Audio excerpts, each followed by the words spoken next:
今天晚上加个班，一起来维修这台海信42寸的液晶电视。这台电视是我们同行送过来的，主要就是液晶屏上面出了问题。我们一起来看看。先用点屏仪测试一下。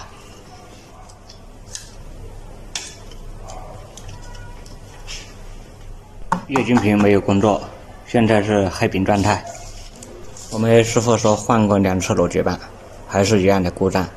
怎样判断故障是在屏上面还是逻辑板上面？我已经做过好几期视频了，今天再给大家分享一下判断方法。大家都知道，液晶屏短路和逻辑板损坏都会引起黑屏的故障。我们在检测逻辑板的时候，首先要把连接液晶屏的2根扁平线取掉，因为液晶屏出现短路也会引起逻辑板工作异常。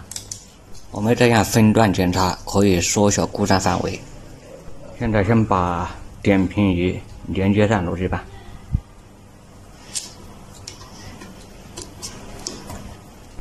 接下来测量逻辑板关键性供电。首先测量逻辑板12伏供电，供电正常。我们接下来再测量一下屏的供电，屏的供电也正常，29。然后再来测量一下 VGL 负5伏到负7伏之间，也是正常的。再来看一下 3.3 伏的 VDD， 也是正常的。从这几组电压，我们基本可以判断这块逻辑板应该是没问题的。引起液晶屏不工作的原因应该是液晶屏本身造成的。我们现在连接上液晶屏继续检查，还有这个扁平线，由于它这个线路太细，注意别把几根搞在一起，这样容易造成短路，烧液晶屏、烧逻辑板的可能性都有，一定不要粗心大意。我们现在把这张液晶屏先试右边，看是哪一边短路。现在把这个点屏仪连接上，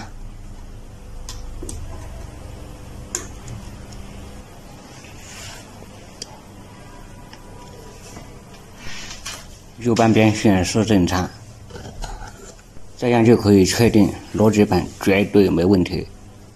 我们接下来把2边都连接上，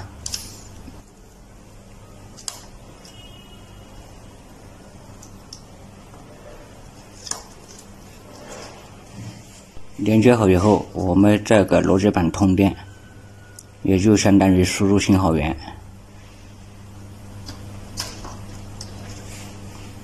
短路了，黑屏，现在是黑屏状态。这样就可以把故障定位在左边。我们现在来测量一下供电，关键性供电。先测量20伏至30伏之间的屏供电，1.5。30伏的供电明显被拉到1.5。VGL 电压正常。这种情况我们就要重点检查一下左边，仔细看一下模组有没有烧坏的痕迹，还有测量一下边条上面有没有短路的现象。最主要的还是重视一下左边的低波模组。这款2G 屏在玻璃上面外供电这个位置最容易烧坏，一定要仔细观察。